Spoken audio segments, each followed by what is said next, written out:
सभी दोस्तों को मेरा सादर प्रणाम। दोस्तों, आज हम बात करेंगे मस्कुलर डिस्ट्रॉफी के बारे में।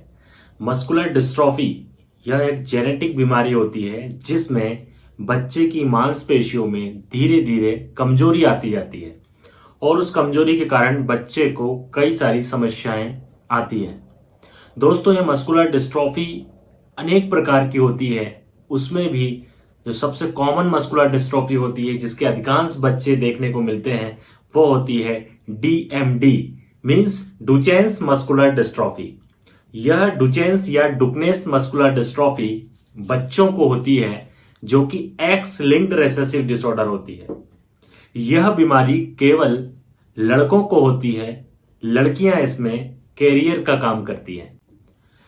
दोस्तों, इस बीमारी के कई बच्चे मेरी ओपीडी में आते हैं, इसलिए मैंने सोचा कि क्यों ना इस बीमारी के ऊपर एक वीडियो बना लिया जाए जिससे कि सभी लोगों के प्रश्नों के जवाब उन तक पहुंच जाएं और जो बच्चे इस बीमारी से पीड़ित हैं उनके पेरेंट्स भी इस बीमारी के बारे में जान सकें कि इसका आखिर निदान क्या है, इसका ट्रीटमेंट क्या है और कैसे हम इस बीमारी के लिए इलाज कर सकते हैं या क्या क्या इलाज हम इसमें कर सकते हैं जिससे कि हमारे बच्चे को फायदा हो सके। इसीलिए दोस्तों मैंने सोचा कि मस्कुलर डिस्ट्रॉफी के ऊपर एक वीडियो बनाया जाए।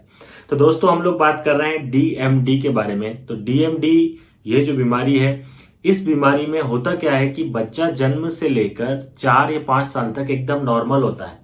उस बच्चे को कोई प्रॉब्लम नहीं होती, सब कुछ ठीक चल रहा होता है। लेकिन 4 साल के बाद, 5 साल के बाद धीरे धीरे क्या होता है कि बच्चे के शरीर में अंदरूनी कमजोरी होना शुरू हो जाती है।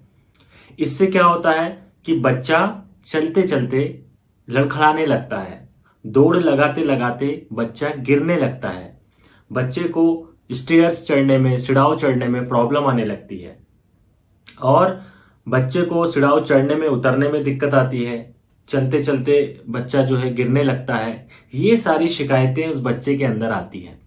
तो शुरू में पेरेंट्स को लगता है कि ये नॉर्मल है। कई बार ऐसा होता है कि बच्चे दौड़ते दौड़ते गिर जाते हैं, बच्चों के साथ ऐसा नॉर्मली होता है। तो कुछ दिन तक पेरेंट्स इसको अवॉइड करते हैं कि नॉर्मल है। बट होता क्या है कि जैसे जैसे बच्चा धीरे धीरे बड़ा होता जाता है तो यह कमजोरी और बढ़ती जाती है, क्योंकि डुचेन्स मस्कुलर डिस्ट्रॉफी या डीएमडी में मांसपेशियों में क्षय होता है, मस्कुलर डिजनरेशन होता है। मसल्स में डिजनरेशन होने के कारण मांसपेशियों में कमजोरी आती है और शरीर में कमजोरी आने लगती है।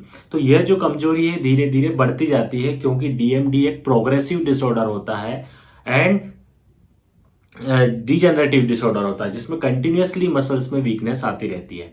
तो पेरेंट्स नोटिस करते हैं, कुछ समय तक तो पेरेंट्स इसको अवॉइड करते हैं, लेकिन उसके बाद में फिर जब देखते हैं कि यह वीकनेस धीरे धीरे बढ़ती जा रही है, उसके बाद फिर वो डॉक्टर के पास जाते हैं और कंसल्ट करते हैं।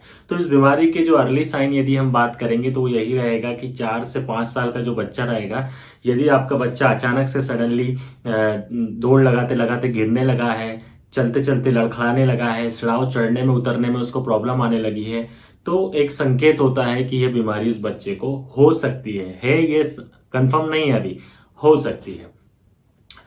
उसके बाद दोस्तों क्या होता है, जब बच्चा बड़ा होता जाता है, फिर पेरेंट्स फिर उसको नोटिस जब करते हैं तो फिर वो डॉक्टर के पास लेकर जाते हैं और फिर डॉक्टर उसकी पूरी हिस्ट्री लेता है और हिस्ट्री लेने के बाद में फिर उसके कुछ टेस्ट होते हैं। तो दोस्तों, इसमें सिम्टम्स तो मैंने आपको बता दिए कि इस तरह से सिम्टम्स होंगे। अब इसमें साइंस क्या मिलते हैं, तो इसमें 2 साइन मिलते हैं दोस्तों। एक क्लासिकल साइन होता है डीएमडी का, जिसे हम गोवर्स साइन कहते हैं। क्लासिकल साइन का मतलब होता है कि यह साइन सब बच्चों में देखने को मिलता है। तो गोवर्स साइन सभी डीएमडी के बच्चों में देखने को मिलता है। गोवर्स साइन होता क्या है कि जब आप बच्चे को नीचे बैठाएंगे, उसको आलती पालती मार के बैठने के लिए बोलेंगे और फिर जब वो बच्चा खड़ा होगा, जब आप उसको खड़ा होने के लिए बोलेंगे, तो वो नॉर्मल बच्चों की तरह जमीन से ऊपर खड़ा नहीं हो सकता है। वो पहले क्या करता है, जमीन का सहारा लेता है, फिर अपने पैरों का सहारा लेता है, उसके बाद खड़ा हो पाता है। इसे हम गोवर्स साइन कहते हैं। तो ये क्लासिकल साइन है जो सभी डीएमडी के बच्चों में देखने को मिलता है। इसके अलावा वेडलिंग गेट जो सभी डीएमडी के बच्चों में देखने को मिलता है। वेडलिंग गेट में होता क्या है कि जो बच्चा है सीधा नहीं चल पाता, पीछे की तरफ झुककर चलता है, पीछे की तरफ झुको, क्योंकि उसकी मांसपेशियों में क्षय होता है तो जो उसकी हिप मसल्स होती है ये भी वीक होती जाती हैं। तो बच्चा अपना बैलेंस बनाने के लिए उसको पीछे की तरफ झुकना पड़ता है तो जैसे आप को मैं एग्जांपल अगर दूं तो जो गर्भवती स्त्री का जो गेट होता है, प्रेग्नेंट लेडी किस तरह से चलती है, उस तरह से बच्चा थोड़ा इस तरह से झुककर पीछे की तरफ चलता है, जिसे हम वेडलिंग गेट कहते हैं। तो ये दो चीजें भी दोस्तों डीएमडी के बच्चों में देखने को मिलती हैं, गोवर्स साइन एंड वेडलिंग गेट। उसके बाद दोस्तों जब डॉक्टर के पास पेरेंट्स बच्चे को लेकर जाते हैं तो वहां पर डॉक्टर तो देखकर ही समझ जाता है, जब वो बच्चा चलकर आता है ओपीडी में बाहर से, और डॉक्टर उसका ये देखता है, उसकी चाल को देखकर और उसके हिस्ट्री को लेकर डॉक्टर समझ जाते हैं।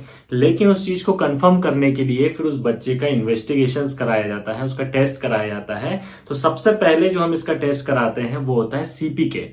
सीपीके क्रिएटिनिन फॉस्फोकाइनेज, यह एक एंजाइम होता है जो हमारे ब्लड में मिलता है दोस्तों। जब भी मसल्स में कोई प्रॉब्लम होती है, मसल्स में कोई इंजरी होती है, तो यह एंजाइम हमारे ब्लड में बढ़ता है, इसका लेवल बढ़ता है। नॉर्मल अगर मैं इसकी वैल्यू की बात करूं तो 50 से लेकर 200 इंटरनेशनल यूनिट तक इसकी नॉर्मल वैल्यू होती है। लेकिन कोई भी मस्कुलर डिस्ट्रोफी हो या बॉडी में कहीं भी मसल्स में कोई अगर डिस्ट्रोफी है, कुछ प्रॉब्लम है, तो इसका लेवल ब्लड के अंदर बढ़ जाता है। तो जब हम सीपीके टेस्ट कराते हैं तो उसमें सीपीके की वैल्यू बढ़ी हुई आती है। इसमें एक स्पेशल चीज और है दोस्तों कि ये जो सीपीके की वैल्यू होती है डीएमडी के केस में 1000 की रेंज में बढ़ी हुई होती है। नॉर्मल मस्कुलर डिस्ट्रोफी की अगर हम बात करेंगे तो जैसे 50 से 200 नॉर्मल है, तो उसमें 250, 300, 400, 500 इस तरह से बढ़ा हुआ रहता है। लेकिन यदि डीएमडी का केस है तो वहां पर ये सीपीके की वैल्यू 1000 की रेंज में होती है। मीन्स ये सीपीके काफी मात्रा में 10 टाइम्स और काफी 15 टाइम्स भी बढ़ा हुआ होता है। तो इस तरह से आप सीपीके की वैल्यू का जब टेस्ट करा लेते हैं तो उससे ये चीज थोड़ा सा और यदि बढ़ा हुआ आता है तो एक कंफर्म की तरफ हम आगे बढ़ते हैं कि हाँ ये डीएमडी का केस हो सकता है। लेकिन प्योर कंफर्मेटरी अगर आपको करना है तो फिर उसके लिए आपको वही जेनेटिक स्टडी करना होगा, बायोप्सी करवानी पड़ेगी, उसके बाद वो चीज कंफर्म होती है। लेकिन पेरेंट्स के लिए ये क्लू है कि यदि इस तरह की प्रॉब्लम बच्चे के अंदर है तो हमें जरूर कंफर्म करना चाहिए। साथ में चूंकि ये जेनेटिक डिसऑर्डर है तो यहाँ पर हिस्ट्री भी साथ में होती है कि यदि आपके परिवार में किसी को ये हुआ है, जैसे बच्चे के मामा को या उनके मामा के खानदान में किसी को या उनके पिताजी के खानदान में किसी को इस तरह की कोई बीमारी हुई है, तो फिर हमें पहले से ही और सचेत रहना चाहिए। पेरेंट्स को थोड़ा सा इस चीज के लिए अवेयर रहना चाहिए कि कहीं ना कहीं बच्चे को ये प्रॉब्लम हो सकती है। यदि हिस्ट्री है घर में और फिर इस तरह के लक्षण बच्चे में देखने को मिल रहे हैं तो फिर पहले से ही बच्चे का अच्छे से चेकअप कराकर उसका ट्रीटमेंट शुरू कर देना चाहिए। तो दोस्तों ये हमने बात की साइंस सिम्टम्स की कि कैसे आप पहचानेंगे। पहचानने के बाद में अब मैं बात करता हूं इसके ट्रीटमेंट की। तो मैं बात करूंगा कि हमारे आयुर्वेद में हम इसका किस तरह से ट्रीटमेंट करेंगे। तो दोस्तों जैसा हमने कहा कि मस्कुलर डिस्ट्रोफी है, जिसे हम अपने आयुर्वेद में मांसगत वात के अंतर्गत कंसीडर करते हैं। यह एक वात व्याधि है और क्षयज वात व्याधि है, क्योंकि चूंकि इसमें निरंतर मांसपेशियों का क्षय हो रहा है, मसल्स वीक होती जा रही है। तो यह वात व्याधि के अंतर्गत हमें इसकी चिकित्सा करनी है, जहां पर हम इसकी बल्य चिकित्सा, भंगन चिकित्सा और वात शामक चिकित्सा करते हैं। दोस्तों चूंकि ये जेनेटिक डिसऑर्डर है इसलिए हम इसे पूरी तरह से ठीक नहीं कर सकते हैं। लेकिन यदि हम आयुर्वेदिक दवाइयां इस बीमारी में हम देते हैं बच्चों को, तो उससे हम बच्चे की क्वालिटी ऑफ लाइफ को इंप्रूव कर सकते हैं। क्योंकि जब ये दवाइयां बच्चे के शरीर में जाती हैं तो जो मसल्स में डीजनरेशन कंटिन्यू होता रहता है, वो मसल डीजनरेशन स्लो हो जाता है। हम उसको पूरी तरह से स्टॉप नहीं कर सकते हैं, लेकिन वो चीज धीरे होने लगती है। तो जिससे हम देखते हैं कि जो बच्चे की मांसपेशियों में कंटिन्यूस क्षय आ रहा था, निरंतर बच्चे की मांसपेशियां कमजोर होती जा रही थी, बच्चा वीक होता जा रहा था, तो वो चीज में थोड़ा स्लो हो जाता है और जो बच्चे की कमजोरी है वो थोड़ा कम हो जाती है। बच्चे को अच्छा फील होने लगता है, उसकी क्वालिटी ऑफ लाइफ जो है वो इंप्रूव हो जाती है। तो ये एक विशेष चीज होती है दोस्तों कि इसलिए हमें डीएमडी के बच्चों में साथ में जो भी आप ट्रीटमेंट ले रहे हैं, यदि कुछ उसका एलोपैथिक ट्रीटमेंट भी चल रहा है तो वो आप कंटिन्यू रख सकते हैं, लेकिन आपको साथ में आयुर्वेद की दवाइयां भी उस बच्चे को जरूर देना चाहिए, जिससे कि उसकी क्वालिटी ऑफ लाइफ अच्छी हो, उसकी सभी मांसपेशियां अच्छी हों, उसके शरीर के जो सारे फंक्शंस होंगे वो अच्छे होंगे, उसका हार्ट, किडनी, लीवर, ब्रेन अच्छे से काम करेगा। तो इसके लिए आयुर्वेदिक ट्रीटमेंट देना बहुत ही जरूरी होता है और आप लोगों को देना चाहिए। आयुर्वेद में दोस्तों जो हम ट्रीटमेंट करते हैं उसमें दवाइयों के साथ साथ इसमें पंचकर्म चिकित्सा भी काफी सहायक होती है। पंचकर्म चिकित्सा में जो हम षष्टिकशाली पिंड स्वेदन करते हैं बच्चों के लिए, जो वस्ती का प्रयोग करते हैं, तो उससे भी बच्चों को काफी लाभ होता है और बच्चे की क्वालिटी ऑफ लाइफ इंप्रूव होती है। तो दोस्तों इस तरह से हम देखेंगे कि डीएमडी की चिकित्सा में आयुर्वेद काफ़ी सहायक है, उसके बच्चे की क्वालिटी को और क्वालिटी ऑफ लाइफ को इम्प्रूव करने में, उसके शरीर को स्ट्रेंथ देने में वो आयुर्वेद का ट्रीटमेंट काफ़ी सहायक होता है।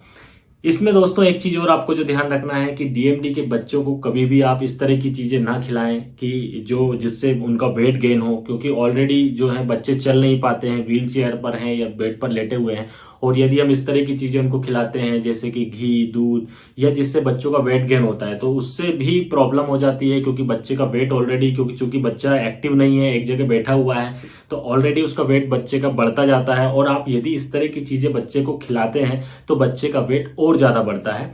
तो इस तरह के केसेस में बहुत प्रॉब्लम आती है, इसलिए आप बच्चों को हमेशा लघु भोजन दें, हल्का भोजन कराएं, ऐसा भोजन बिल्कुल ना दें जिससे कि बच्चे का वजन बढ़े। क्योंकि इस केस में दोस्तों मैंने ये देखा है कि बच्चे की पूरी देख रेख कौन करता है, उसकी मदर करती है। तो मदर ही बच्चे को उठाती है, उसको टॉयलेट कराती है, उसको बैठाती है, उसको नहलाती है, धुलाती है, हर काम मदर ही करती है। तो ये कई बार नोटिस किया गया है कि या मैंने अपने पेशेंटों में ये चीज़ देखी है कि जब यदि बच्चे का वजन बहुत ज़्यादा है तो मदर उसको कंटिन्यू उठा रही है, बैठा रही है, हर चीज़ कर रही है, तो उससे क्या होता है, मदर को प्रॉब्लम आना शुरू हो जाती है, मदर को बैक पेन होना शुरू हो जाता है, और एक नई समस्या माँ के साथ हो जाती है। इसलिए डीएमडी के बच्चों में इस बात का आप जरूर ध्यान रखें। योगा भी ऐसे बच्चों के लिए काफी सहायक है, क्योंकि चूंकि इसमें शरीर की सारी मसल्स में वीकनेस आती जाती है, तो इसी तरह से जो लंग्स की मसल्स होती है, लंग्स की मसल्स भी वीक होती जाती है, तो बच्चे को धीरे धीरे थोड़ा सा हो सकता है सांस लेने में प्रॉब्लम आने लगती है। तो इसीलिए इसमें हमें इसकी भी एक्सरसाइज करवानी है, तो उसके लिए हम योगा करवा सकते हैं। योगा में बच्चे को अनुलोम विलोम कराना चाहिए, जिससे कि उसके लंग्स मजबूत रहें और शुद्ध हवा उसके लंग्स में पहुंचे। इसके अलावा आप बैलून फुलाने की एक्सरसाइज बच्चे को कराएं, जिससे कि बच्चे के लंग्स मजबूत हों और बच्चे की जो मांसपेशियां हैं, लंग्स की जो मसल्स हैं, वो अच्छे से अपना काम करती रहें। कई पेरेंट्स का क्वेश्चन होता है कि सर क्या इस बीमारी का कोई परमानेंट इलाज नहीं है? तो दोस्तों मैं ये कहना चाहूंगा कि पूरे विश्व में इसके ऊपर काम चल रहा है, और आई होप कि जल्दी से जल्दी ही इस बीमारी का कोई ट्रीटमेंट खोज लिया जाएगा।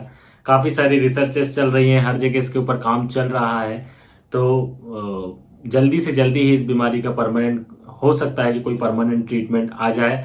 जैसे ही इस बीमारी का कुछ भी अपडेट होता है, मैं आप लोगों को जरूर इसके बारे में सूचित करूंगा और आप लोगों को जरूर बताऊंगा, क्योंकि ऐसे बच्चों के लिए मुझे भी हमदर्दी है, और मैं चाहता हूं कि इन बच्चों के लिए कोई परमानेंट ट्रीटमेंट आए और ये डीएमडी वाले सभी बच्चे पूर्ण रूप से स्वस्थ हो। ईश्वर से मैं ऐसी प्रार्थना करता हूँ। जय आयुर्वेद।